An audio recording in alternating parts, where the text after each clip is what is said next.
We were running low on cash at that time. Like we had so when you're in a startup, you don't measure in dollars, you measure in time.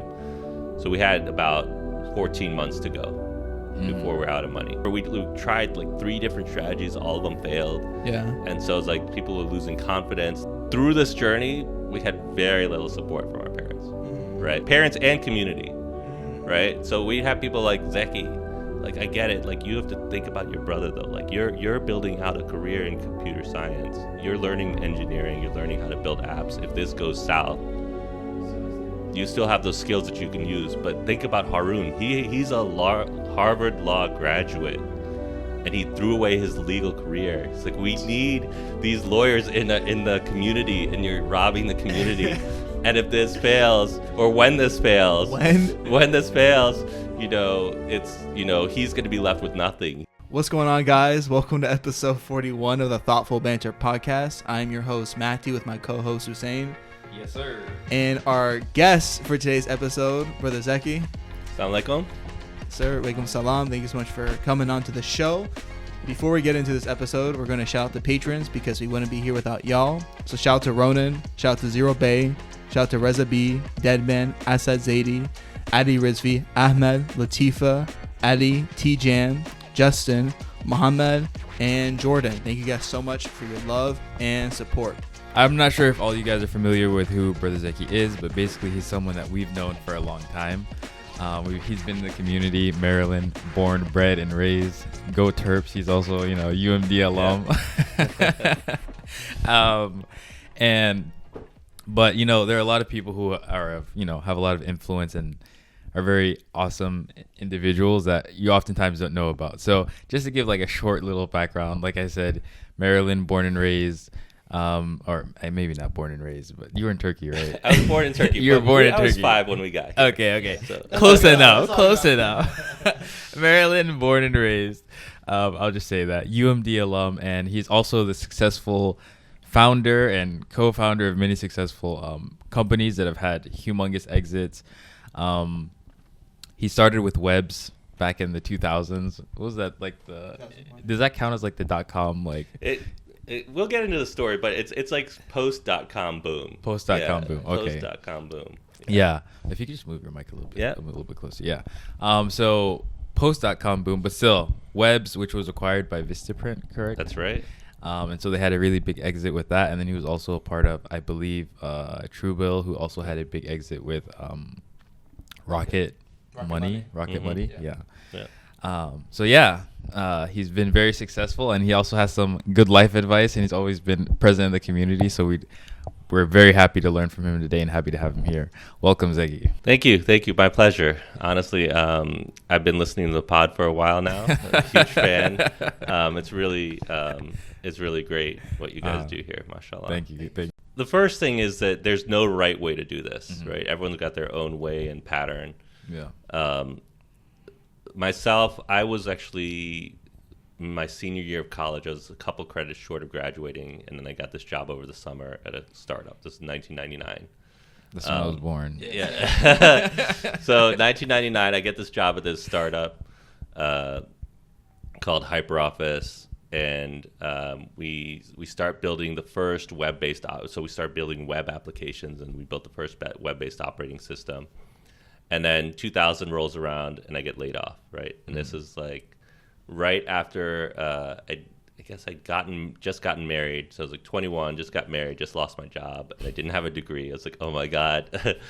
But luckily, I got a good severance, and I immediately registered for the couple classes I was missing to get that done. But with the severance, I saw them selling off this hardware at that company, and so I called Harun, my brother, and I was like, hey, they're selling these computers on like 5 cents, 10 cents on the dollar. Let's buy some of this stuff. So we bought that equipment. That was the original hardware that we had. And we said, okay, what are we going to do with this? Let's host websites, right? So it was like, okay, everyone we know wants a website. Let's build websites and host them. So we started talking to different people who had businesses, and then we said, all right, but that's the grind. Like if you're just making websites, that's going to take forever. So let's build a tool. That way it'll take us 5 minutes to make a website. We could charge $3,000 for it, and we're just going to crank these out. Smart. And then by the time we finished the tool, we're like, wait, why do we have to use the tool? Just let them use the tool. They make their own website. We'll just host it. And then we started that. In the meantime, Idris registered us on this DMOZ, which was like the web directory. That got picked up by Google. So all of a sudden we started getting traffic. Before we even launched, we started getting signups. And we had users complaining like, hey, this isn't working. So we had to crank out the rest of the system. And then we were just a free web host for a long time. We just like, okay, like free web host, like we'll put up some ads or something. And then very early on, this is now like a formal thing. It's called vapor testing, where you put something out there and say, hey, do you want to buy our product? Click this link to buy it. You click the link. It's like, oh, sorry, we're sold out. Like, come back later. But then you collect their email address, and then you can gauge interest on a product without even having the product, right? So you can be like, all right, we have this AI headset for $1,000. Click to buy, and you can see how many people buy that. Then you're like, you have an AI headset for $5,000. Click to buy, and you can see how many. Like, so you do price testing before you even build the product, right? So he would do that with products. So he said, all right, like, you want FTP access to upload your files? You know, buy it for $5 a month. And then he sends me email. He's like, okay, someone bought it. You got to set that up now. so I had to like set up FTP access. So like we were manually setting up accounts, and then just like step by step, we automated what we had to keep afloat. But we were working. So he got into law school. He was in law school. I was working full time. I was a contractor at NIH, and this was like a side hustle, right? So this was like nights and weekends we were working on this, and it went that way for like 4 or 5 years. And then 2005, we got to a place where I think we were signing up like 10,000 users a day. Wow. Right. So, and our revenue wasn't a lot. I'm trying to think what our revenue would have been. I think it probably would have been, let's see, it was paying me full time. So revenue was probably like $100K a year, and I was probably taking half of that or a little more than half of that. Okay. Right. And so I dialed my hours back. So I went part-time at NIH, and I was doing this. Like, as the revenue increased on the webs, I could like cut my hours to basically balance. And so then we meet with a guy that ended up becoming a board member and a mentor, this guy named Bobby Yazdani, who early investor in Google. He founded a publicly traded company called Saba. And we went to him. We're like, hey, like, here's our business. There's 3 of us. We're thinking. So Idris eventually came on as a co-founder, also my other brother. Like, we're thinking 3 of us, $2 million each. So that's $6 million. We're trying to sell this thing for $6 million. Can you help us? And so then like we walked him through like the statistics, and he's like 10,000 a day. He's like, guys, he's like, okay. He's like, if you sell this company, what are you gonna do next? And remember, we're like 20, I guess like 24, 25. It's just like, all right, if we sell it, we'll start another one, but it'll be so much easier the second time through because we won't be so hungry. Like we're scraping by. Yeah. And so he just laughed. He's like, no. He's like, okay. He's like, what you need to do, you need to raise money. He's just like, and what I encourage you guys to do is take a little bit off the table now, so you have like a little bit of a cushion, right? So we had like a mini exit during that round. We raised $10 million. Okay.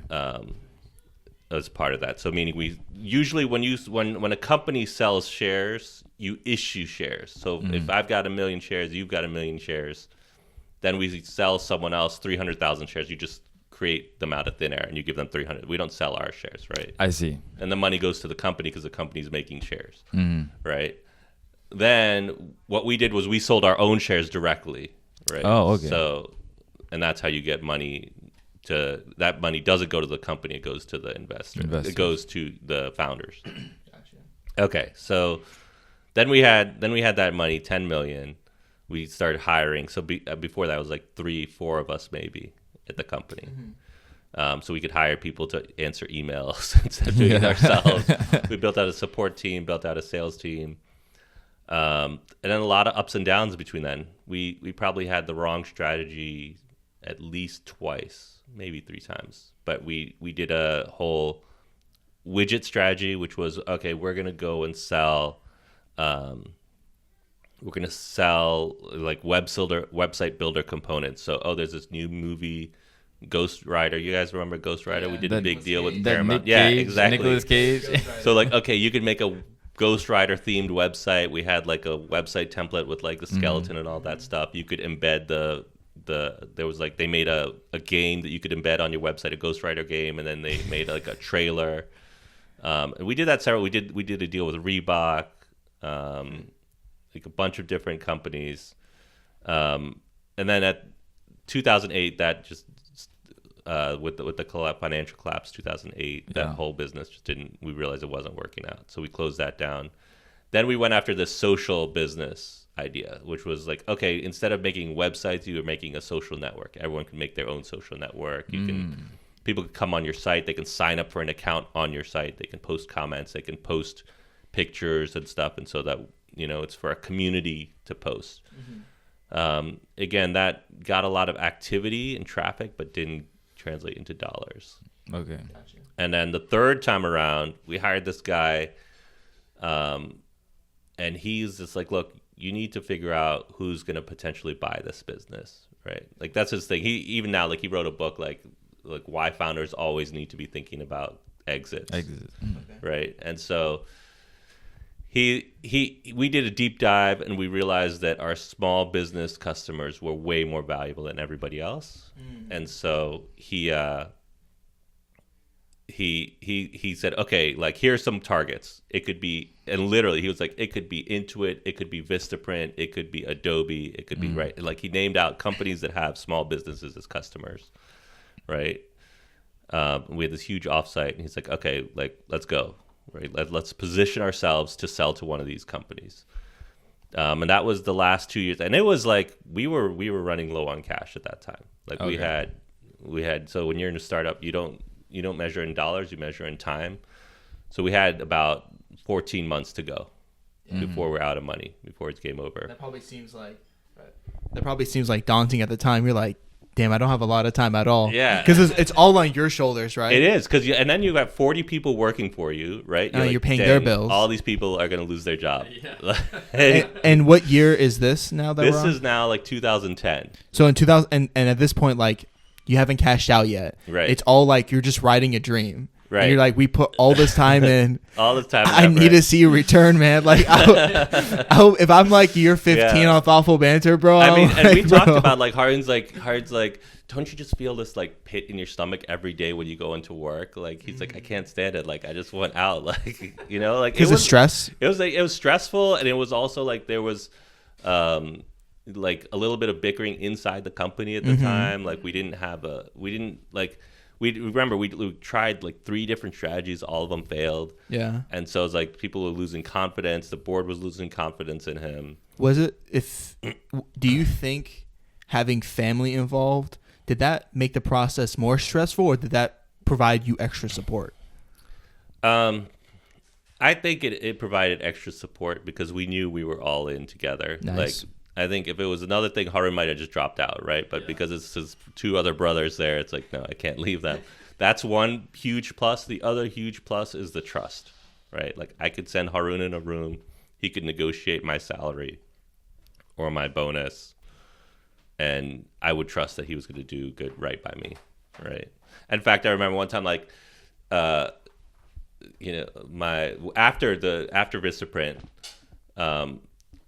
one year my boss called me and was like, hey, so Harun said to distribute his bonus between you and Idris. So he gave up his bonus completely. He didn't want his bonus. Yeah. He said to distribute it between you and Idris. How do you want to break it up between the 2 of you? That's an integrity move right there. That's your brother. And so it's like, because it's like, look, like, it's like we're seeing it like this was, I'll tell you, one of the most, I'm jumping around a lot, but one of the most gratifying things was 2 or 3 days before the deal was announced, sitting my parents down one by one and telling them, like, you're not going to have to work anymore. You're not going to have to, right? Like, it was the most rewarding moment. And so it's like, we didn't care who got the money because we're still like, one of our top dreams was to like be able to retire my parents. And, they had a tough life, right? Because they had to come my mom and dad got married here, but moved back to Afghanistan, and then came here when the war started. So they came here with nothing, right? So I still can't wrap my head around it because my dad was 40 when he came here.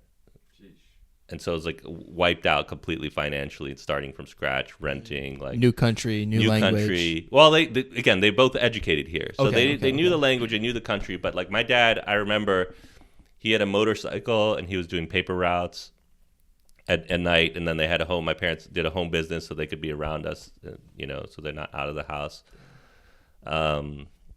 So that was really, really rewarding. That was subhanallah. That is like that's a movie moment, man. I can't imagine. Yeah, that's like peak life experience. Like anyone, I'm sure anyone listening to this right now who hasn't retired their parents is like anyone on earth wants to do that. Like mashallah. But by the way, at the same time, through this journey, we had very little support from our parents. Right? Like I was from the support, parents and community. Right? So we'd have people like Zeki. Like, I get it. Like, you have to think about your brother, though. Like, you're building out a career in computer science. You're learning engineering. You're learning how to build apps. If this goes south, you still have those skills that you can use. But think about Harun. He's a Harvard Law graduate, and he threw away his legal career. It's like, we need these lawyers in the community, and you're robbing the community. And if this fails, or when this fails, it's, he's going to be left with nothing. He's going to have to start his law career, That's 10 years way late. too much stress, bro. So, we didn't, and my parents too, right? They were like, what is this like game thing you guys are doing, right? Like, and because we had fun with it, it didn't occur as work for most people. Including our wives. They're like, oh yeah, Zeki and Harun are going, into play. It's like we're grinding. We just enjoy the grind. We're just enjoying it. So was it gratifying on the front of, alhamdulillah, like to retire your parents? That's gratifying to be able to say like, hey, you guys don't have to work, but also like, hey, I was right. Right. You don't say that to your parents. But you think it. You think it. But actually, honestly, even then, it was like, okay, so now you can do law. Like, so now, oh, so Zeki, like, now you can get your PhD. Like, that's funny, right? So, our parents, they have a certain vision for us. And always. I think, over time, it shifted for them. Like, they're like, wow, this is legit. These guys know what they're doing.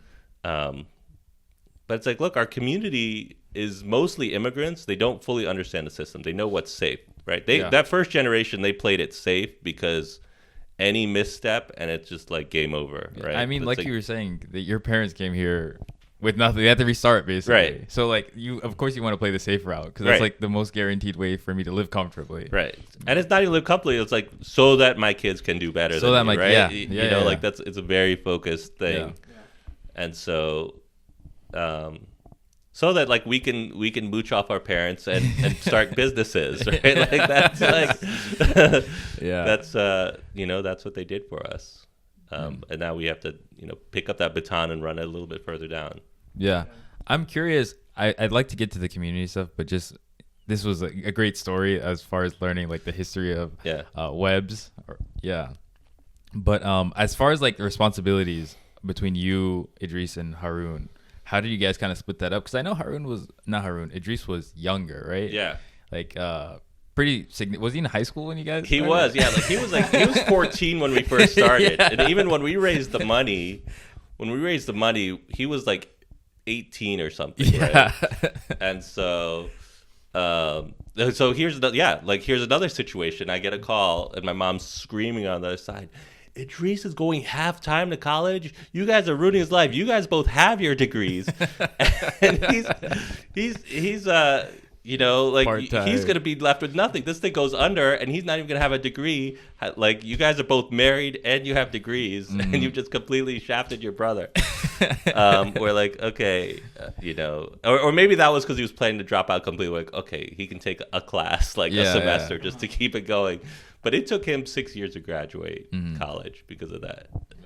Yeah. So like with parents, like Middle Eastern parents, I think everyone here knows who like has them. Like, yeah, definitely, you respect your parents, but sometimes you have to negotiate. How did you negotiate it? You know, how did you like explain like to your mom and dad, like, you know, respectfully, hey, this is an investment, but because it sounds like they're like, bro, like this is a pipe dream, quit it, you know, get your degree, get a good job, right? How did you do that?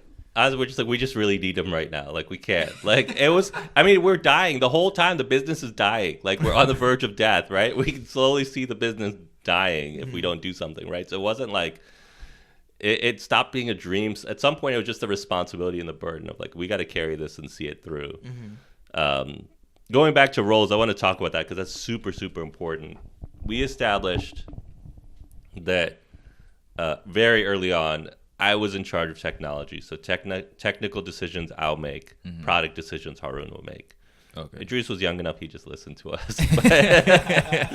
But it was basically like, you know, and there were a couple times when I disagreed with Harun, and we'd just be like, all right, we'll test it. We'll do it both ways. And he won enough of those that it was just like, oh, he's going to be right. Just do it his just way. Go with him. Right? But then there were other times I'm like, bro, we need more servers. We need to upgrade our infrastructure. He's like, okay, no questions asked. And again, there was that underlying trust that we weren't trying to undermine each other. And so, you know, people come to me like, look, Harun wants to do this. Can you talk to him? I'm like, sounds, you know, he's a product guy. Like, we're not gonna undermine him. But we did back channel, right? You try to smooth things over, but not undermine. Yeah, of course. Yeah. I guess I know you come from a computer science background. Yeah. What was Harun's background? Because you said he went to law school, but like obviously there's an undergraduate degree that comes before that. Yeah, so he studied economics in undergrad, but Harun's just built different. You guys should have him on the show because he just built different. He can't help himself. We were always doing businesses, and it was usually him pushing things, right? So he, in high school, he learned magic tricks, and he started doing magic shows as a job. He sold knives as a job. We did lawns for a while. If it snowed, we were out there shoveling driveways, you know, in the neighborhood. So we were constantly trying to and it was really him. Like he always wants to start a new business. Like he just can't sit still. So even with economics, even like his law thing, you should, again, he's a great guest because he was just like, he finished econ, and then we had a roommate. You guys know Kevin, right? Yeah. So he was our roommate. Kevin studying for the LSAT, and Harun's like, oh, let me see. And he looks at it, he's like, oh yeah, I could take that too. So he studied for the LSAT. Took the LSAT, did really well. He's just like, okay, I'm gonna apply. I'll apply to Harvard. Do you know what his score was, just by any chance? Oh, I think it was above 170. It was like 170, 172, something like that. He just peered at the LSAT. He just like peered over a guy's shoulder and was like, yeah, man. Well, he's like, those are interesting problems. He's like, oh, like those are fun to do. Like I like those types of problems. Yeah. But then he only applied to one law school, right? So I was like, he's just like, you know, like, okay, like go big or go home. And that's just, that's how he lives his life. Yeah. I mean, you break 170, you're pretty much like, if you have a good GPA, you break 170. Yeah. You're pretty much guaranteed. That's what that is. You probably start a company or something. Well, we at that point, I'm trying to think. At that point, did we have? Yeah, when he was at Harvard, we were working on FreeWeb, so we already had the company. So maybe he would have gone all in. I see. On FreeWebs. So did he like participate in any of like the acquisition on the legal side of things because of his law background, or no? He was just not really. Not in terms of writing contracts. Yeah, let the professionals kind of do their thing. Yeah, you got to let them. But remember, going back to, you know, what's it like with brothers? I remember when we were closing with Vistaprint, they added this stipulation that if any of us leave in the 2 years, if any of us leave, then all three of us lose our vesting. Right? And our lawyers were like, they're like, I've never seen anything like this. The only reason they're doing this is because you're brothers. You should definitely not accept this. And there was like that. And at the same time, we were trying to get we were trying to bargain on some other side. And so we're like, all right, tell them we'll take this, even though it's crazy if they take this other thing. And so it worked out. But again, because we knew we weren't going to leave, we're just like, Yeah. that's just not like we see things through. I think that's the most important thing. If you want to know what it takes to be a successful entrepreneurship, you see it through all the way. Yeah. And so when you guys were acquired, you guys stayed on for a 2-year period for like the We transition? were supposed to stay on for 2. We actually stayed on for, I stayed on, Idris left first. So he stayed on, I think, 3 years. Mm-hmm. I stayed on 3.5. Harun stayed off almost 4. Oh, okay. Wow. Yeah. Okay. So you didn't lose your vesting. We didn't lose our vesting. That's right. So I guess now jumping into the community aspect, 2010, and when did you officially close, I guess, on the deal? December 2011. 2011. Okay, Yeah. so I was 12, and we had been going to Matthew and I had been going to ISP camp for Right. a couple of years at that point. Yeah. Every day of our life. Every year. Every single year Every summer. of my life when ISP camp was open, we both went, bro. I'm saying, like, you said a couple years. I'm saying, like, my mom brought me when I was a baby, bro. That's right. I'm telling you, right. it's like since day one we've been coming. ISP Yeah. legacy. I just need to set that straight here. Yeah. But basically, I say all that to say that I saw you around a lot. Yeah. So you weren't working. I mean, I'm sure you were working hard, but you still made time for the community. Yeah. And on social media, on Instagram, on Twitter, a lot of these entrepreneurs that exist there, not all of them, but a lot of them, Yeah. will be like, if you are going to Christmas, if you're going to Thanksgiving with your family, like, you're doing it wrong. And so, like, if you see your children at night, you're doing it wrong. Yeah. If you see your children before they go to sleep, you're not doing it right. Right. So basically, my question is, like, obviously you guys were putting in the hours to build this company. Yeah.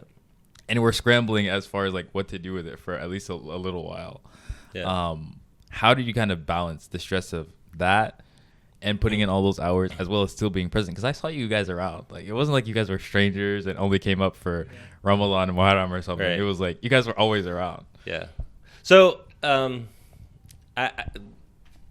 don't want to answer this. Something's got to give. You cannot do everything. So, in one sense, those people are there. There's some truth to what they're saying that you can't do that and have a lot of fun time and a lot of family time. Something's gonna give.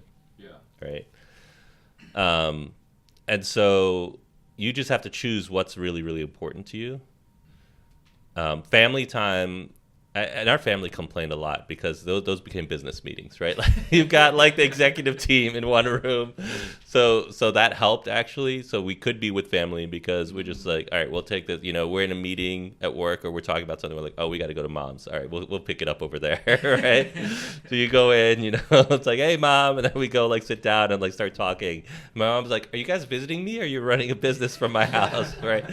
So, and I remember like at one point like, they just knew like to stick people between us. Like they wouldn't let me and Harun sit next to each other at dinner or Thanksgiving because it becomes pervasive, right? Mm-hmm. It becomes pervasive. Like we'll be at a wedding, like talking business. So that's something that did happen.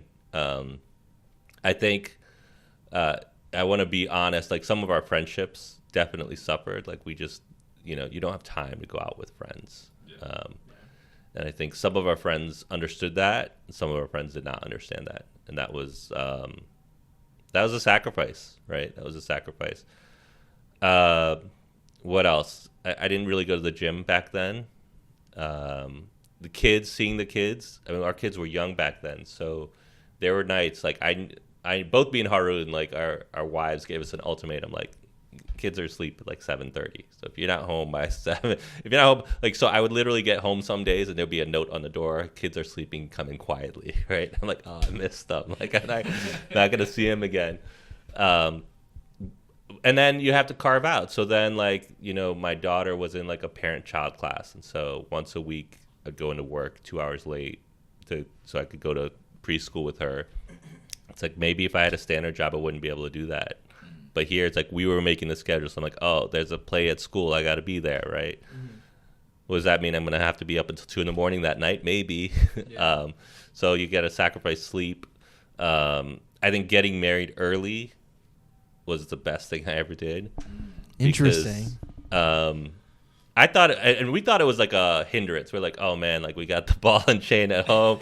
That's holding us back. They're not understanding the grind. But I remember we had this like major project going. Like everyone at work was staying till 7:30. We're like approaching a launch date, and one of the guys like, "Oh, I'm going on a date," and I'm like, "Oh my god, I cannot imagine trying to deal with meeting someone and like that whole like dating, like or whatever. Like for us, like Khasagari, like trying to find if someone's compatible and trying to negotiate that right now would be so crazy."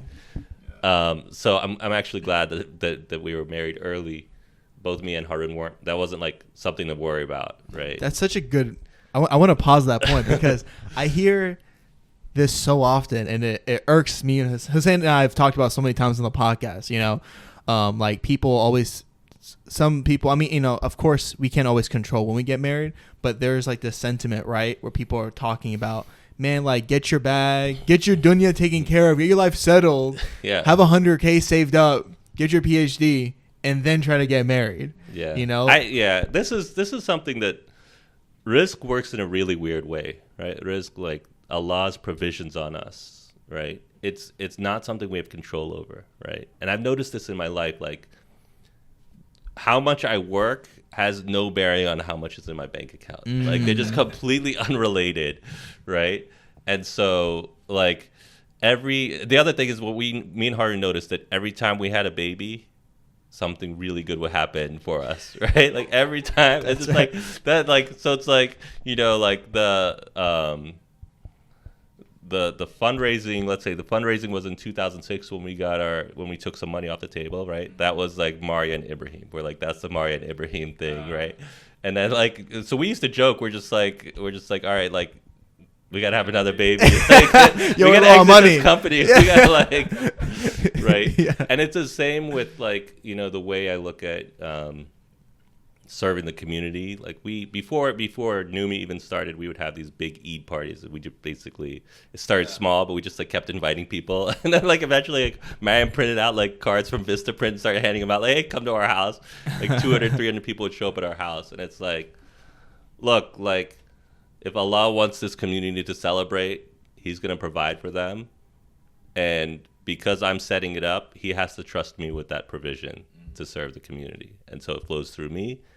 And so then that Allah can figure out how it's going to get to me. But it's going to get to me, right? And it's the same thing. Like, I remember one time my kids were like, you've been to our house. So if you look at our garage, above our garage is all NWMI storage, right? And I remember one time our kids were like, why do we have all this NWMI stuff up there, right? And I'm like, guys, if we empty the garage, what makes you think Allah will let us keep that garage, right? Like, I'm like, that's a protection so that nothing happens to it, so a hurricane doesn't hit it, so that it stays there. Yeah. I'm guarding the garage. That's an alarm system, like insurance policy that like, look, like, if look, Allah, look, I'm putting it's serving you. It's serving your community. And that I remember Imam Asi gave a speech about this, right? There was something where like the news was confusing, was accusing Muslims of using human shields somewhere, human shields, right? He's like, let me tell you something, human shields. He's like, when Lut was warned about his people, right? And Ibrahim's like, wait, there's still good people. Ibrahim alayhi salam was like, there's still good people in this town, right? Those people have to be evacuated before Allah's ghadab can come down, before the consequence can come down. All the good people have to be evacuated, right? So we're basically, he's like, the mu'mineen on earth are like holding this together, like preventing wrath from coming down. We're the human shield. We're protecting the world. Because if there was no one left around worthwhile, like there's no the earth wouldn't be there. Yeah. Yeah, exactly. That's I think that's such an interesting point to think about, like success, right?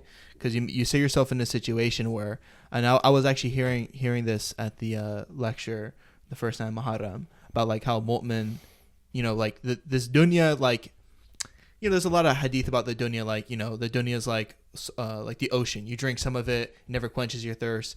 But it's important to realize that the dunya is the way it's supposed to be, right? Mm-hmm. But the mu'min uses the dunya to get to our goal. We don't let the dunya use us, you know? And I think that kind of like relates to your point. But you mentioned NWMI, and I think like our audience doesn't know what NWMI is. If you could go into detail about that, because I know that's a community you've been like all your spare time when you're not working out with family. Right. I assume like you've been pretty much putting into NWMI. Yeah, that's right. So, and we founded NWMI. NWMI was founded in 2009. So remember, 2 years before the exit. This is important. 2 years before the exit, guys. It's you got to be in the habit of giving, whether it's charity or time, before your success. It's not going to happen for you immediately where you all of a sudden like, oh, I got money, now I'm going to be generous. Like if you think about like giving away 1% of your money, right? And you have $100, you're like, that's $1, right? Okay. If you have $1 billion, that's 10 million, right? It's actually, that takes like thought and energy. Like you can't just like write a check to someone for 10 million and be like, okay, I did my zakat. Like now you have to research and like figure out, and then it's like, now you're like, well, are they really worthy? And there's a lot of room for shaitan to slide in there and be like, no, like, just keep it. This community's not ready for it. You got to keep this, right? Like, so it's really tricky, but and that's why you have to start these habits before. Generosity is a habit, right? You can be poor and be generous. You can be poor and be greedy, and when you get rich, you'll be the same. Anyways, we started NWMI, and the goal was family friendly. Geared at American Muslims, and we try to appeal to everybody. So we wanted to be non-sectarian, but we also wanted to acknowledge that the Ahlul Bayt are a source of knowledge, and they're our teachers. So if you read our vision, it's something like we envision a community that is spiritually, socially, and intellectually nourished with the Quran and the Prophet ﷺ as transmitted by the Ahlul Bayt, right? Because we think that is a more reliable transmission to get our wisdom and knowledge. Agreed. Yeah. But again, like, you Not know, biased. there are brothers and sisters from the Ahlul Sunnah who can read that and be like, okay, yeah, I accept that. I don't feel excluded with that. And we have a lot of sushi couples. Like that's the thing, like the Sunni marries a Shia or Shia marries a Sunni, and their parents hate them. And then they show up and they come to our Eid, and the whole family can actually be together. Yeah. And so I think we certainly serve a purpose there. I do have a question about that. I didn't expect the conversation to go in this direction, but yeah, it came up, so I'll just ask it because it's always kind of been something that's on my mind. Do you think that like the very welcoming, non-sectarian stance or position, whatever you want to call it, in my experience, oftentimes it has a way of being subsumed by what is the majority norm, which is in the Muslim community is the Ahlul Sunnah. So did you ever have hesitation or fear about that happening? And even though you have it in your mission statement or your vision that this is what you want to go, this is what you want to do, that perhaps a tendency to move towards the neutral, which is usually what the majority does, might deviate you from that? I'm not worried about that. What I am worried about is that if you're very focused on openness and being welcoming, there are a lot of people that have been completely turned off by the masjid, and you're able to attract those people. But some of those people have been so burned that there's a tinge and a thread of anti-Islam sentiment. Right. And so they're like, yeah, we want to be Muslim, but we don't want to do anything like religious. You know, like there's this, my kids have this, there's this like TikTok floating around during Ramadan where there's this like British girl. She's like, look, I don't believe Allah, I don't read the Quran, I don't fast, but I'm still a Muslim. And just like, have you seen that? Like, and so you've got this like anti-religion, like that's the mainstream. If you want to know mainstream, like the Sunni is not in the mainstream. The mainstream is anti-religion, right? The superstructure on top of everything in this country is there's a very anti-religious movement. And so it's like, how do we make room for those people who are trying to get back into the deen without compromising the religion itself? Mm-hmm. Yeah. It's very, and then you're in a rough position, and anyone who's doing community work is, because it feels like it's always damned if you do, damned if you don't. Right. It's really, I don't have the knowledge of how we're going to make a community, like one community that's for everybody, because everyone has different needs. People have different backgrounds, different perspectives.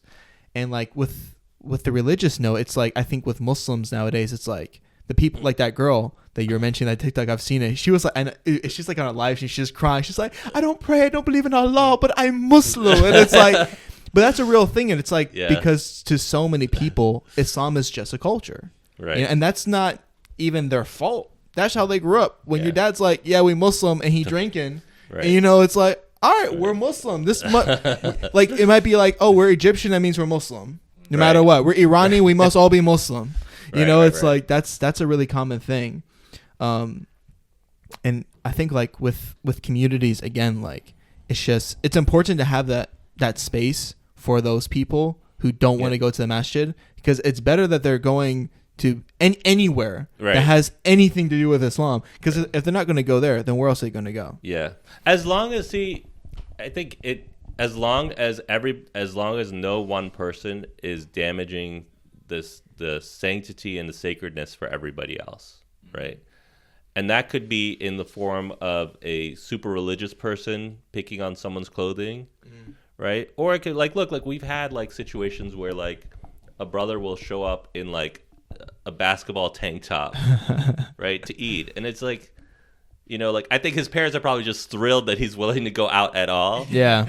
But it's like, for this kid, he's like, at some point, like, and this was like an older teenager, right? I'm like, at some point, this is purposeful. Like, you wouldn't go into a church like that. You wouldn't go into like, like you would respect someone else's religion.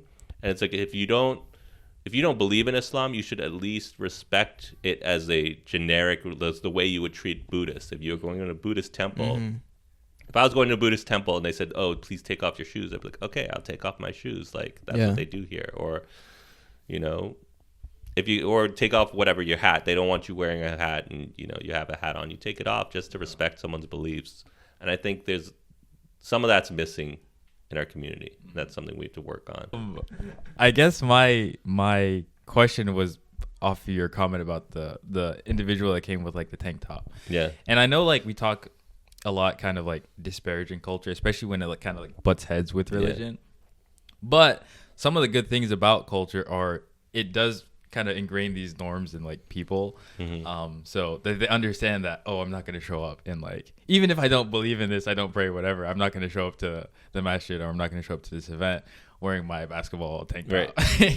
Right. So I guess like, how do you see NWMI kind of building that American Muslim culture? Because a lot of what we have now is basically imported, because our parents not my parents, but like a lot of people's parents came over and they just practice what they do back home. Right. And so their kids are like growing up as Americans. They're like, I don't vibe with any of this. Right.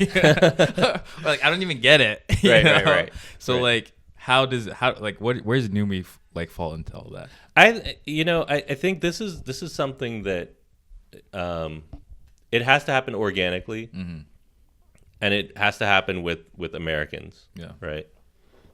And what we'll do is over time we'll incorporate those parts of this culture that are acceptable to us. We can incorporate and bring into our religion, or not. We're not bringing it into the religion, right? Yeah. We're bringing our religion into that event, right? So like Thanksgiving, like that seems like legit, like about gratitude. I can jive with that.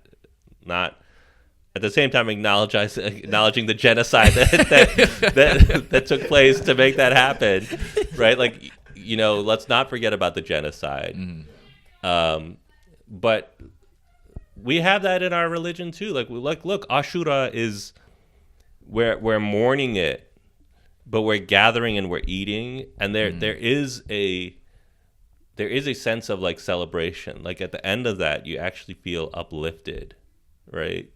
Ashura +1, like on the 11th of Muharram, you're like, all right, like I'm recharged, I'm ready to go. Say that. And so, that's it's a paradox, but why can't Thanksgiving be the same way, right? Why can't we participate?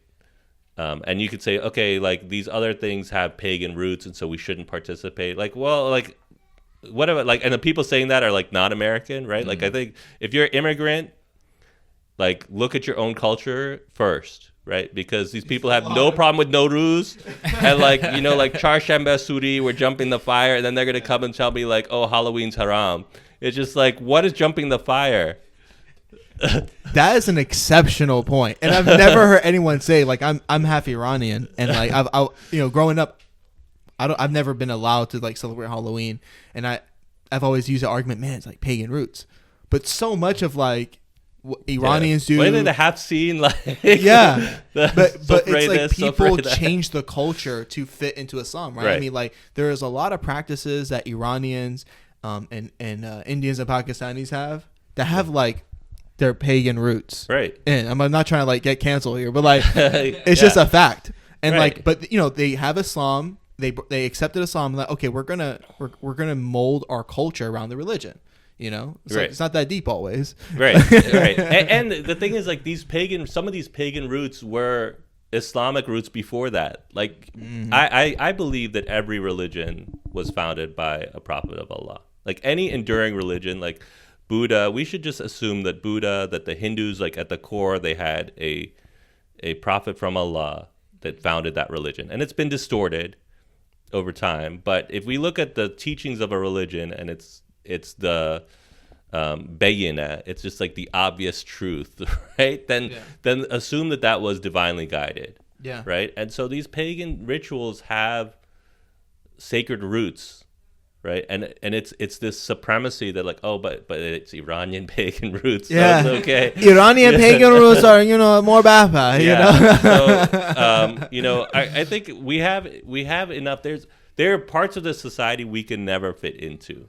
Yeah, right. Absolutely. Like the drinking culture. We built up this sales team. They're going to go out and sell to Paramount and these big companies. We told our COO, we're not reimbursing alcohol.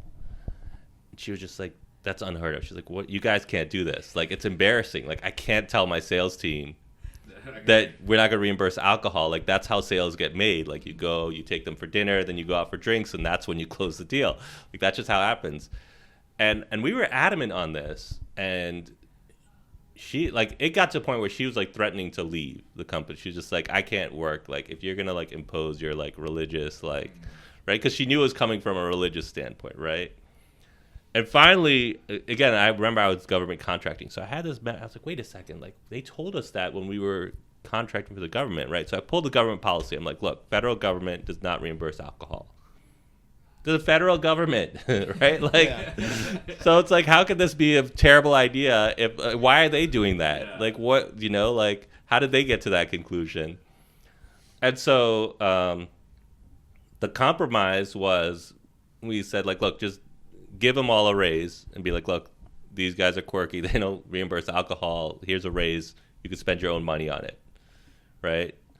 Or if they don't, then they can keep the money, and then at least it's not on my soul anymore, right? Like, but it makes me wonder, like, does that mean that a Muslim salesperson is going to be disadvantaged in that world?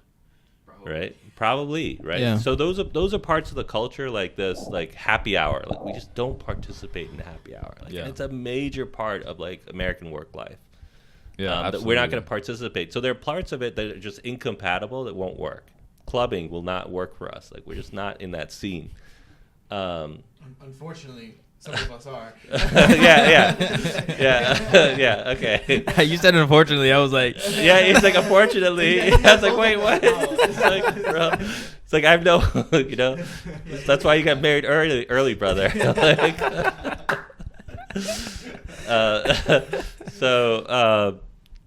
Yeah, some of us are, but in terms of like, if you're, I would say this is what I say to my, to my siblings and my children once in a while. Like, that's not the way of the Ahlul Bayt, right? Clubbing is not the way of the Ahlul Bayt. Yeah. But there are other parts where it's like, look, like, can you take your wife out on Valentine's Day? Like, is this haram? Like, I don't know, but I'll tell you, like, poor Harun, like, I'm leaking all of his family secrets. So like Harun and Fatima, they always go out the day before Valentine's because they're like, it's so crowded on the 14th. That's smart. And like, we don't believe in this anyway, right? So it's just like, let's just go out the day before. And they call it Schmalentine. Schmalentine. That's smart. So it's like everything's cheap. Like everything's double the price on Valentine's Day. They're just like, okay, you get your pick of the litter. No one's booking dinners on the 13th of February. Right? So can we take on some of that? It's just like a reminder, like, go be loving to your wife. Yeah. That's, like, I don't have a problem with that. Just keep it halal. Yeah. And so there's our deen is so wide. It's wide. There's like 10 haram things, everything else is halal, right? Pull it together. Let's, and those things are for us. So let's look at the calendar and see what things we want to commemorate and what those things are incompatible. Did you have a question? I mean, I had an idea, but we could go like so far like into these topics. Everything's a rabbit hole. Everything's a rabbit hole. So I want to go back to something earlier, if you don't mind. So remember you talked about this rabbit hole started with like, how do you make time and like sacrifices and all of that, right? So one of the criticisms that we got was that we weren't working hard enough. Oh, at FreeWebs. At FreeWebs, yeah. Okay. So people noticed that. They're like, you guys, like, I don't see people here at 9:00. Like, what's, And so maybe that's another sacrifice we made, that Webs could have been, like, if you look at a lot of our peers, they became publicly traded companies that are multi-billion-dollar companies, right? Or we could have kept grinding, right? And perhaps turned it into, like a $10 billion, $100 billion company, right? And it's just not like, that's not what I live for, right? Like, so there are sacrifices. Like when I look at like someone like Jeff Bezos, Elon Musk, like Zuckerberg, these guys are built different. Like they're not in it for the money anymore, and this is their life's work. This will be their life's work. And for myself, like the company's not my life's work. That's not what I want my tombstone to be like. Oh, this was the founder of Webs. Like that's not what my life's about. And that's what those guys like. That's what Bezos, when he dies, they'll be like, yeah, Bezos, the founder of Amazon. That's his life's work. Or Jobs. Jobs is the founder of Apple, right? He made the iPhone, brought the mouse to mass production, whatever. That's his life's work. Like he devoted his life to that. That was the end. That was the end. Yeah, that was like and so, that wasn't for any of us, for any of me or my brother. It's like not a life goal. And so we sacrificed value. That could have been a much more successful business, right? And everything's relative, right? So it's like, what did I give up? We gave up like private jets and like helicopters and, estates in the Hamptons and all that stuff. I think that's a really interesting point, because I think a theme on the podcast between Hussein and I, like in many different episodes, has been like the mu'min's struggle is like how to be part of the dunya but not like of the dunya. And it's because like we don't, like people who don't have Islam or don't have like religion or God period, their life decisions seem like really easy for like attaining success, like success. But like for Muslims, it's like we have like these other priorities as well. It's like Islam teaches us like very, very core value in Islam is like family, right? It's like if you're neglectful of your family, you shouldn't be, like at some point, like as a Muslim, you can't have the goal of like accumulating wealth, but like to the extent of where it's harming your relationship with your family, like you have to like have a barrier. So I thought it was interesting that you're saying that, and like you're kind of like backing up that point. But also, it seems like the business to you guys was a means to an end. I'm curious to know, though, although like in the conversation, it seemed like the business was always like a means to an end. Like you want to retire your parents, you want to get this money, but at the same time, you've started so many other businesses.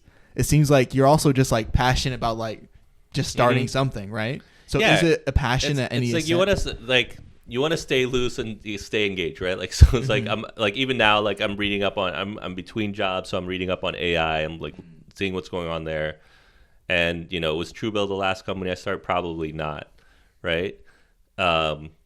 But it's all like, again, and it's fi sabilillah. So I don't want to go and judge anybody, right? Like there might be a guy who's like,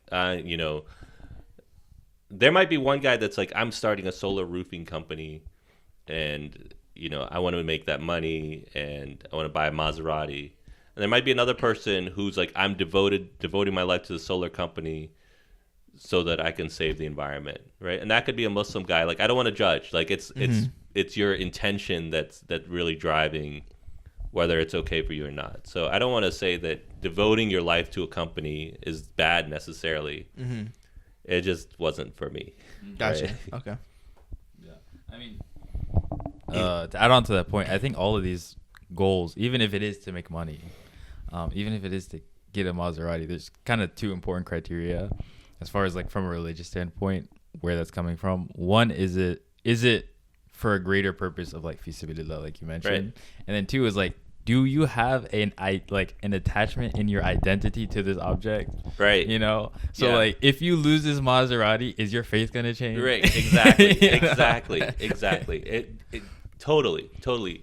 And this is something that I realized was that anything that exists or that we're capable of doing, I should say almost anything. I don't want to speak in absolutes, but almost anything you can think of, there is a situation where it's halal. Yeah. Right? Otherwise, it doesn't make sense for it to be part of the creation. Right? So there's got to be some good in it somewhere. Some application. Yeah. Right? Some kind of application. Some kind of application, right? Even lying, like there's a situation where we're permitted or even encouraged to tell a falsehood. For example, in a situation of Toba, for example, in the situations when your life's being threatened or in war, where deceit is okay, Yeah. right? Because it could save lives, right? We have this concept of like the hierarchy of like wrongs, right? Or like eating pork is like the classic one, which like You're starving. you're starving in the desert, and all you right? see is a pig.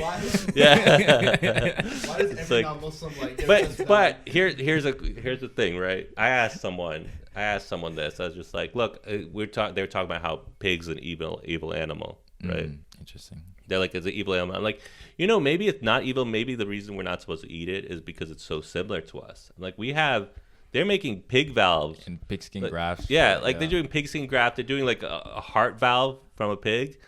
And the person I talked to, they're like, I would never have a piece of a pig inside of me, right? I'm like, really? I was like, you know what? If I was starving, I would eat pig. And they're like, astaghfirullah. And I'm like, now I got you. They're like, that's in the Quran. Like, you're not better than the Quran, right?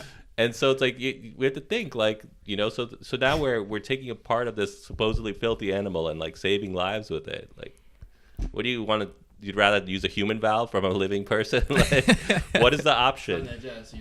So yeah, like, look, a Maserati. Like, if there's a situation where parking a Maserati outside of a masjid causes more traffic to the masjid, I don't know. Yeah. I don't know. I think. I mean, it makes sense to me. Like, there's definitely like you said, like there's something for everybody. Islam is supposed to be a religion for everyone, Right. And I think our conception as Islam as Muslims currently is extremely limited by like certain criteria, right?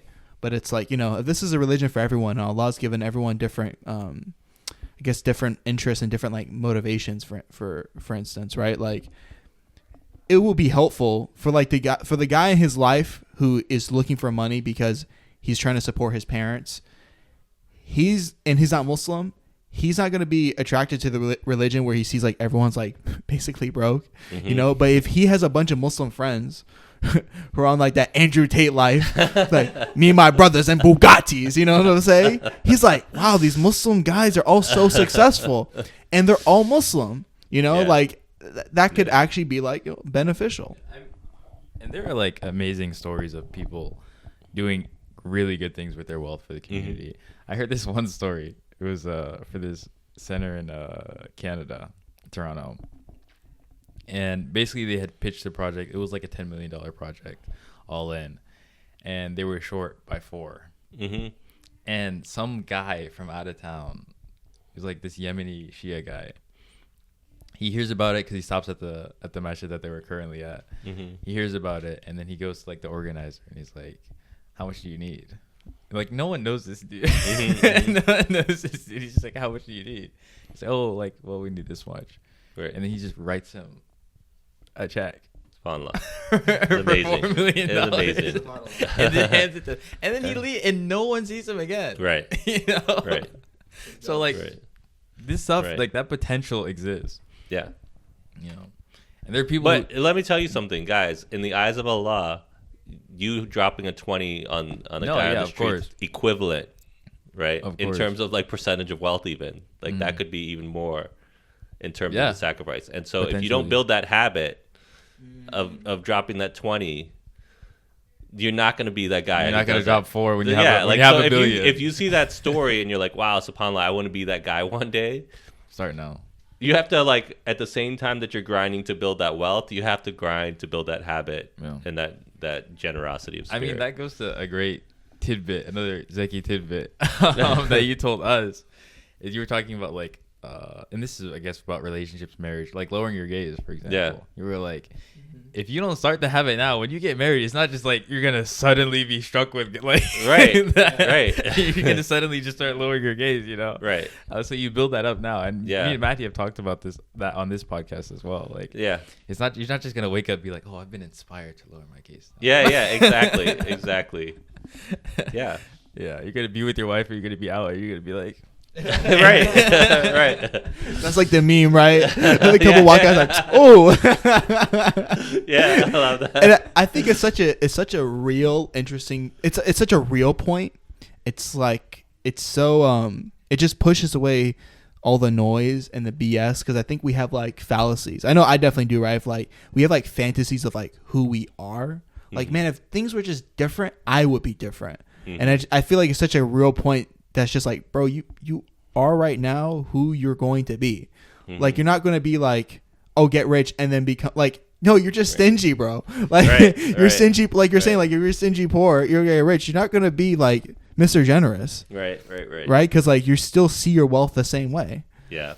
I'll tell you, what's really scary is that after that first exit, so remember I said like we closed around December, right? But for some reason there was like an escrow period, and then like it didn't land in our account. It took time before the money actually landed in our own accounts, right? So I'm waiting for this like large sum of money to come into my account, and I start checking like every single day, right? I'm checking every day, and I was just like, you know what? Like, I'm just like, Harun, like, should we just stop going into work till they pay us? Like, they got to give us our money. Like, what's happening? Like, we signed all the papers. Like, they're sending people in to like start managing us, so we still haven't been paid. And he was just like, no, like, this is normal. Like, everything's all good. I was like, okay. So then I was like, this is not healthy. Like, I'm just going to stop checking, right? And so, like, I wait. And then, like, a week later, I'm checking. I'm like, bam, money landed 3 days ago, right? I didn't feel anything. Like, nothing happened. Like, it landed 3 days ago. Yeah. Right? And, like, nothing changed, right? Yeah. And so, all of a sudden, like, oh, snap, like, you know, like I didn't suddenly like start like, you know, those things you put off. You're like, okay, like what if I get my money, then like that's when I'm gonna learn Arabic. I'm gonna be like prayer on point. Like now, okay, that excuse is gone, and you're still not praying. You're still not like everything's not on point. Everything not set, right? And so it's like it gives you a moment. You're like, oh snap! Like now, I have no excuses, right? Like I don't have to work here. I don't have like now. It's like you're on your own. Was that stressful? It's I think people, for me it was like it felt like a responsibility. It wasn't stress, but you know, I mean, you know, it was like subhanAllah, like, you know, I made sujood. I was like, Ya Allah, like this is more than I asked for.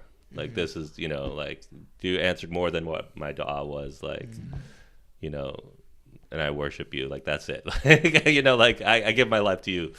So I took it as mercy. right? Like, I'm like, what is, like, at this point, like, what do I, like, I don't even deserve this. I don't even deserve to be created. And then for this barakah is like, it is a responsibility. I'm like, Ya Allah, just keep me guided. But people have depression. People have like this, like, okay, what next? People respond to it in different ways.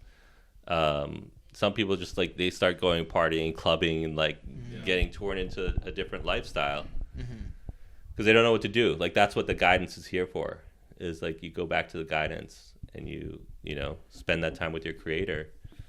But it's scary when that hits. Would you agree with like the really common quote or saying that like money doesn't corrupt, it just like shows you who you are? Would you agree with that? I think so. I do agree with that. Yeah. I think it doesn't change you. It just it gives you a lot. It potentially can give you a lot of free time, right? Mm-hmm. And free time for someone who's not anchored is extremely dangerous. Yeah. Free time and funds. Yeah. Free time and funds. Yeah. Like, if you have free time and funds, like, that's extremely dangerous. Right? Drugs. For real, we just do everything. I guess going back to one of the first rabbit holes we went down, which was, you mentioned that when you were at Free Webs or Webs, I don't remember. Anyways, when you're building out your sales teams, like, you weren't going to reimburse for alcohol. Right. So we're talking about like this religious aspect, and I'm trying to mention this because I know you specifically want to talk about this, but times, I guess, when you're running these businesses, being involved with Free Webs, TrueBill, times where your morals, your Islamic morals, your Islamic principles were questioned, and pushed, basically. Like, you had this opportunity maybe, but you were gonna, right. have some really bad consequences for certain people, or So first of all, like, I don't like, anytime we talk about Islamic principles, it's just relatively wrong. We just talk about principles. We talk about ethics and principles, right? We're talking about basic, right? The Quran uses this word like bayina, just the obvious stuff, right? Like, it's obvious, but not everyone would agree with. So I think as soon as you bring in Islamic principles, now like people could just opt out, be like, okay, that's not for me. Right? It's like, and so when we're talking about principles, right, we're talking about. So when were we tested? Well, I think when you're running an company, you have opportunities where it's not necessarily a test, but like, look, we're doing architecture for the office, and we're like, let's make a musalla. And so we made this like small room, we called it a meditation room. We put like a sink in there so we could make wudu. And then that would be like, we could go and pray in there, right? And so like, Muslims, there was, at some point there was like 5 or 6 of us. We would just all go and pray, especially during Ramadan. Like, then, like, when everyone's eating lunch, we just go pray.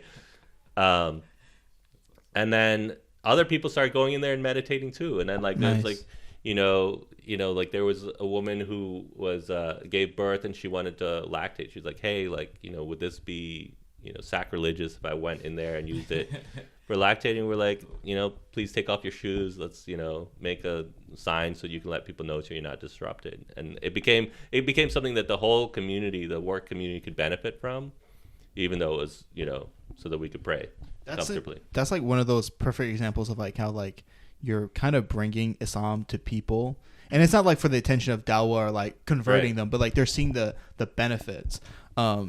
One question I have in terms of like the business side, I'm just realizing like you're web hosting, right? Yeah. That probably changes your clientele. Like there's probably plenty of like, porn sites basically trying to get like hosting. Have you ever ran into like situations where you're just like, dude, no. I'm not even responding to this email. We said we're not doing adult content, period. Okay. Right. And then now you're dealing with enforcement, right? So it's like, how do you enforce that? Now you have someone who has to check that, right? That's a problem.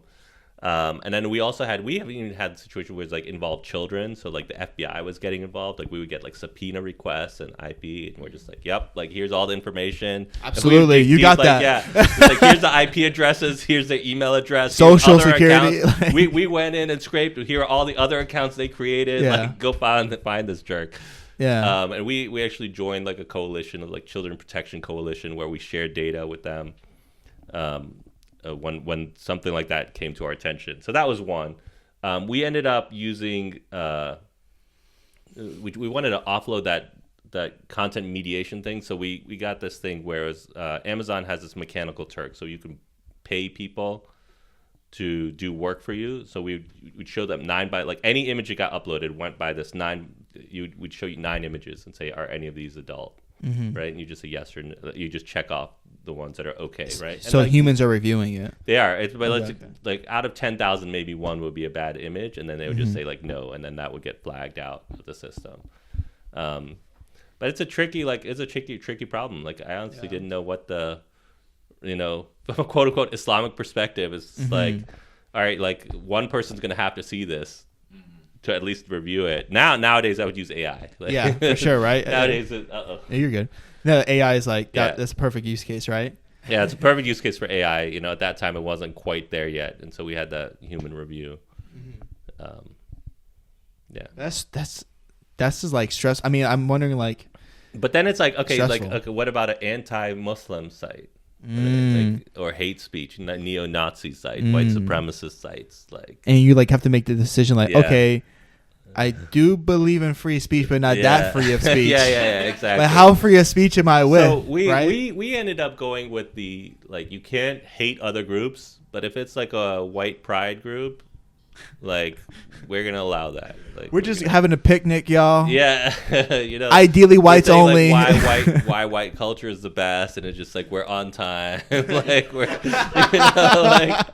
we're on time. We use salt. That's it. Yeah, mayonnaise. But now that's and like, did you ever like run into like any legal issues with all this kind of stuff? Like, how was that process? We did. We were banned in China for several years because there was this like dissident group called Falun Gong, and they're like we just stopped working in China, and we're like, what's going on? We reached out to the embassy. They're like, okay, we'll find out. And then they're like, okay, yeah, all you have to do is if you remove any website that mentions Falun Gong, like all of them, like any mention of this group, then you can be back on. We're like, kind of different. Yeah. Damn. Yeah. So then we're like, okay, we're not gonna do that. That's. Wow. So then we stayed banned over there. All right, yeah, we don't care. There was another one where the different countries have different. So each country you get a different thing. So Germany was like anti-Nazi site. So any Nazi site, they would go and reach out to us like, hey, and it was all German, but they had like swastikas all over. So those we would take down. In England, they have libel laws. So like you can't. If you say something against someone and they accuse you of libel, you have like the burden of proof. Like they don't have the same concept for free speech that we do. So there was a site, a politician was like, this site is slandering me. It's accusing me of things I didn't do. And we're like, we're not here to adjudicate. We're like, look, you're a public figure, right? And so what did we do? That one I was just like, yeah. Oh, so remember I said the FBI was reaching out to us for the child abuse stuff. So I called that agent. I was like, hey, look, like this thing's in England. Like what should I do? Like what's the what are our rights here? And he's like, okay. He's like, first of all, they should not be reaching out to you. He's like, you tell them just reach out to the State Department. Yeah. So then like they reached out to the State Department. We got a message from the State Department. And they're like, we can't compel you to take this down, but if you voluntarily take it down, that'd be nice. We're like, we're not going to do that. It's like, That's interesting. Yeah. So many stories. Yeah, it was an interesting time for sure. Yeah, that sounds wild. So you walked us through in the beginning, free web. Sorry. Yep. It'd be nice if you, like to end this off, maybe if you could kind of walk us through how like TrueBill and how that got to where it went.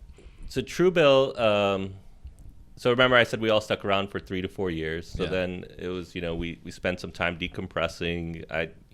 I got my fitness on lock. It worked out regularly for the first time in many, many years. Each of us sort of decompressed, and then we're like, all right, like we got that itch again. Yeah, let's get back on the horse. Let's go. So we started meeting just every week.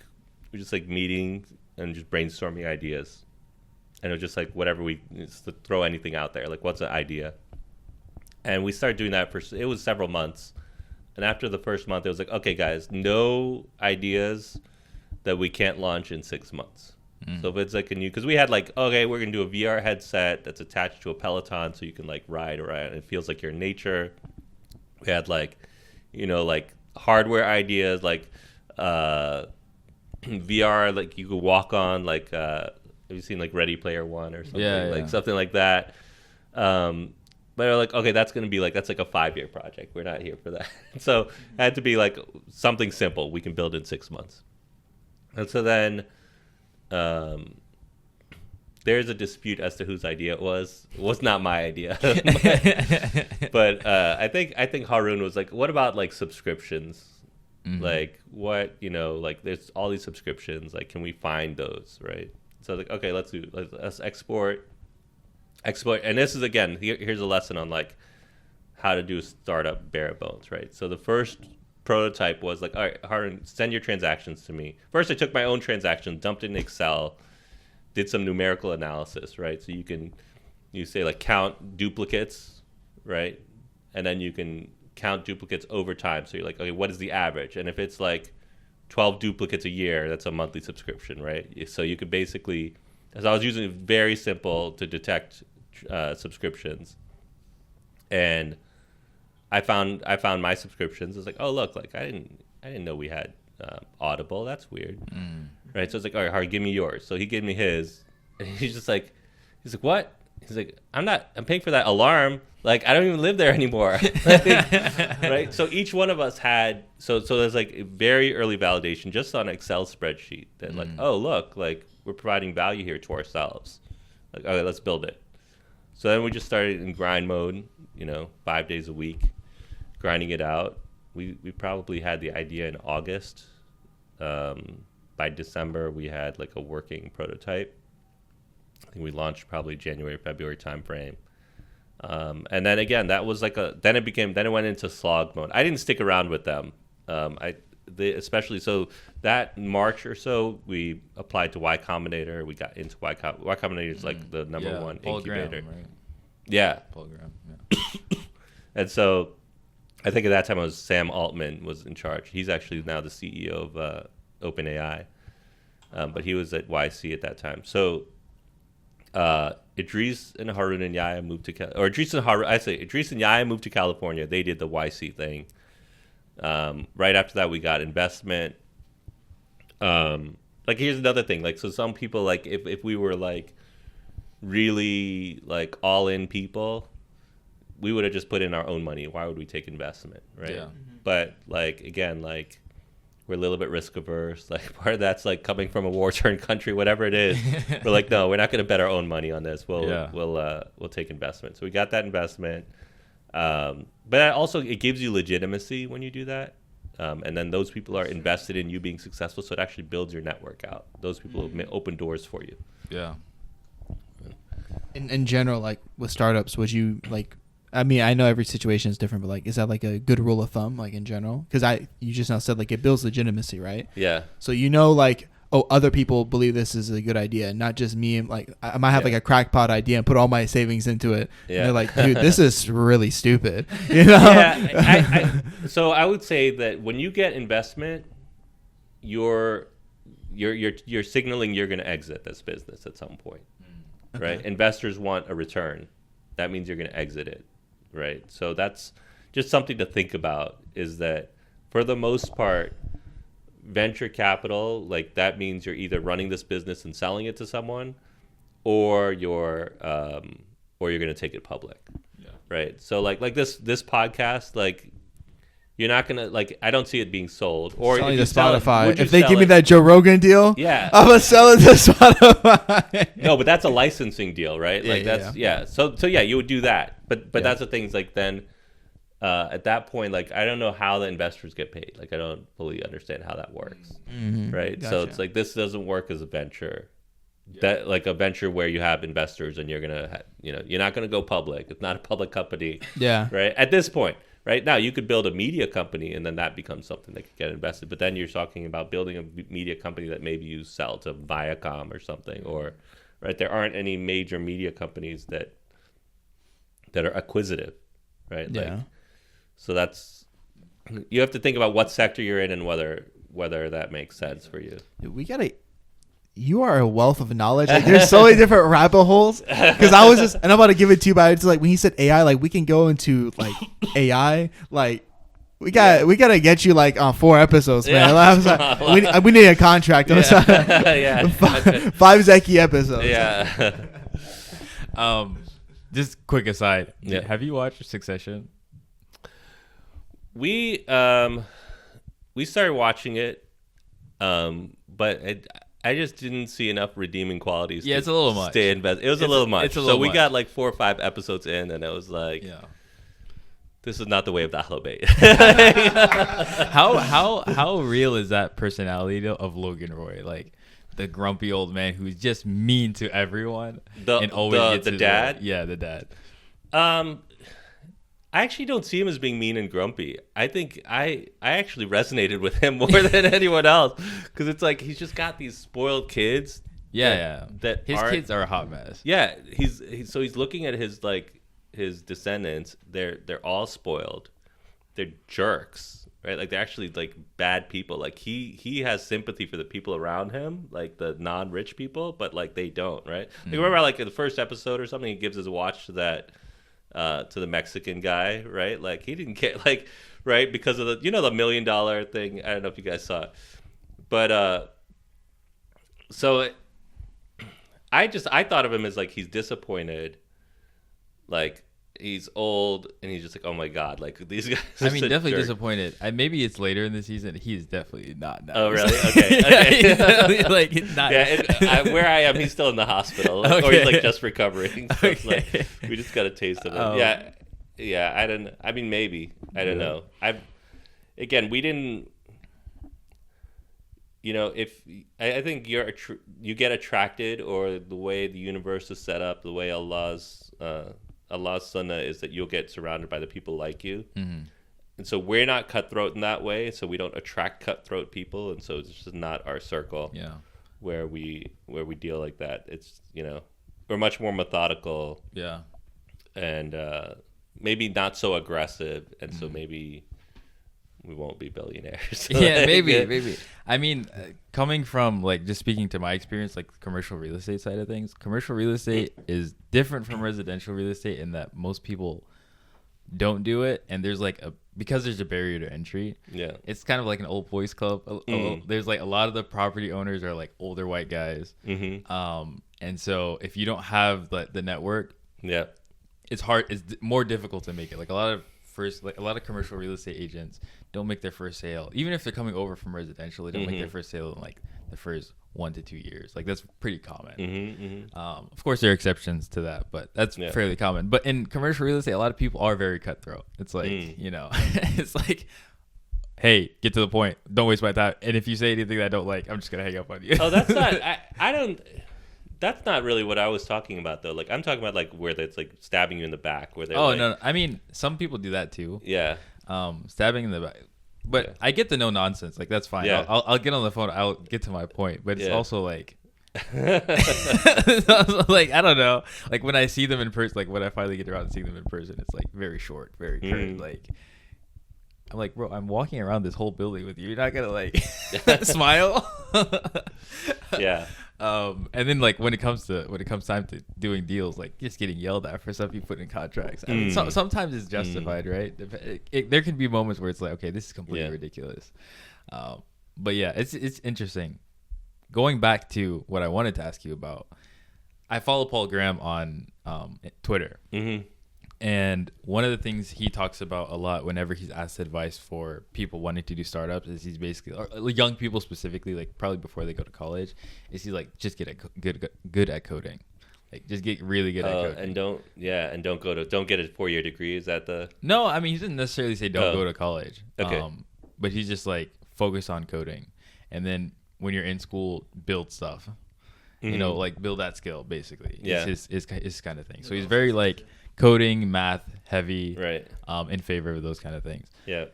For people who want to pursue startups, a lot of people don't have those skills or don't have those backgrounds, but still want to, be a part of something, run a business, maybe be a part of a startup. how would you advise those people? Is it just as simple as, hey, just get the skills, or is it like? I think if you're gonna do an online startup, you should have the basic skills for sure. It's not that hard to learn. And you don't want to be in a situation where you just think it's magic. Yeah. And then you're managing that whole thing, so you need to understand, like, when someone's like, "Oh, there's a bug," you need to understand, like, what causes that, like, how does that actually manifest, what kinds of mistakes can lead to that. So I think it is important to have some familiarity of what's going on under the hood. And I tell people all the time, like, where's your side projects, right? Because it's a very competitive working landscape. If you want to get a coding job after you graduate, that's what we would look at. It's like, okay, when I'm interviewing, it's like, okay, your work experience is thin. Do you have a GitHub where you posted code? And then when was that just all posted last week, or was it posted over time? Right? And then what's the quality of that code? What did they work on? Is it actually running? I mean, the most impressive people are the people where they're like, yeah, let me demo my app. And they demo something, like, that's so cool. Right? And it's just like, like, we had one guy who's like, we're like, you have any side projects? He's like, yeah, let me demo my app. And he's like, this is I was wondering, this 3D function, what it looked like. And so I built this tool that, like, let me visualize this 3D projection of a 4D function. I'm like, this guy's so brilliant, man. Like, let's hire him. Like, he's so smart. So it's like, it's a good way to interview someone. Because when that's the thing, is like, it's funny because now, like, I've interviewed hundreds of people. And so I always think of it from the other side. Like, I'm like, guys, like, help me do my job. I hate that, like, nobody likes interviewing people. No one likes recruiting. At least for technical people. And so it's like, it's so frustrating when someone's not taking an interview well. I'm like, you're making me miserable. Like, why? It's painful. It's more painful for me that you're bombing. Like, it's like, it's just like, you're wasting my time. Stop talking so I can get out of the room. I'm already not going to hire you. Please stop. Yeah. And so it just, show me something. Like, show me. Like, I don't care about I do care about your personality, but, like, I also care, like, can you do this job, right? And you need to demonstrate that through a resume. Yeah. So I think it's sound advice, but it's not for everybody. Like, not everybody needs to be a coder. So I'm assuming basically then Haroon, Idris, obviously you, but, like, all have some kind of, like, coding background or experience. Yeah. I mean, Haroon was tweaking HTML all the time, and he would break stuff all the time too, because he didn't know exactly what he was doing. But, like, like, things like, look, like, if you don't want to be so paralyzed that, like, he wants to change the price, or he wants to change a product description, he has to, like, get an engineer to do that. He's like, no, show me where it is, I'll go do it myself. Like, because, like, that's all cycle time that you're losing. Yeah. I was gonna say like that's how you learn too, right? Like, you gotta, like, be breaking stuff on your free time, like, put it, like, just to put it together. You know, if you don't know how to do that yourself, how are you gonna learn? And that's, like, that's a really good piece of advice that, like, I think it's really common to hear that, like, in the tech space, right? Like, hey man, have side projects. But I think in general life, that applies to almost any field. Yeah. Especially nowadays where things are, like, so competitive. Everyone's looking for 100,000, like, no matter what job, everyone's trying to get those big bucks, right? But I feel like in many different fields that aren't even just tech related, if you have a side project, you can show, hey man, I have no work experience, but I made my own work experience. I mean, for young people, my advice is master your craft. Just master it. Just become amazing at it. Master it completely. Like, so that it's just evident that you're just good at this, right? So it's like, okay, if you're commercial real estate, that means that, like, you're walking around the building and you're noticing structural things because you've done your homework on structural, like, basics of structural things, basics of what to look for. When someone's buying a commercial property, what are they looking for, right? You've done your homework, and you've been with, like, either the same tenants many times or different tenants so many times that you already know what questions they're going to ask. You've lined it up for them. And that's, like, we recently bought a property, and, like, our agent just lined up everything, right?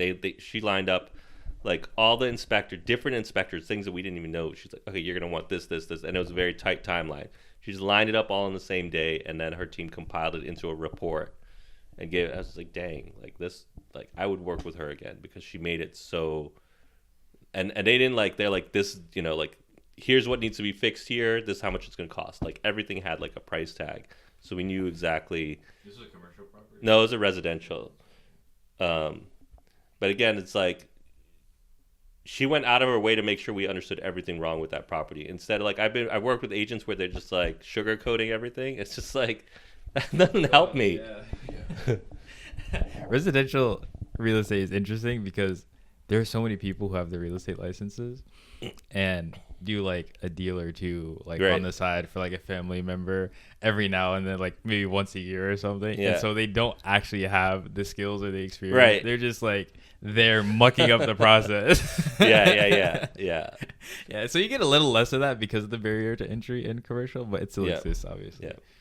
But I think that's like, look, there's something to be said for experience also, right? Mm-hmm. And just like getting out there and being bad at something for a time. You're going to be like, that's how you learn. You be bad at it and you get better, right? Like, okay, like that upset him. Like he didn't want the conversation to go there. Okay, got it. Like these types of people don't want to do that. Yeah, I stopped. Right. One thing I learned very quickly, like, because I first started cold calling, never say, how are you?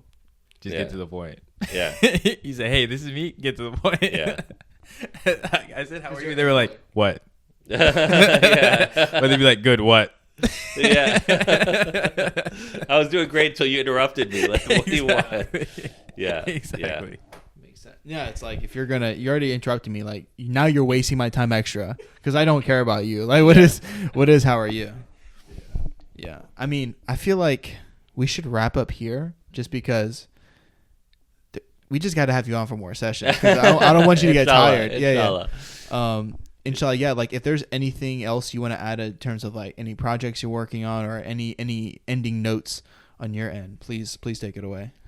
So I'm also, I also work with some non-Muslim, or actually, non-Muslim nonprofits. So like One America Movement is a nonprofit that's trying to address toxic polarization in America. Mm-hmm. And I think it's important for Muslims to get involved in these types of initiatives as well, not be so insular. I think we need to be out there making the world a better place. And then guys, keep grinding. Keep this, I said this, when we met a couple weeks ago, just like get on the schedule and just commit to it. Inshallah. And Yes, make it happen. Inshallah. Sir, thank you so much for the Zeki for hopping on the podcast. All right. Thank you guys. Yeah, legendary episode. Assalamu alaikum.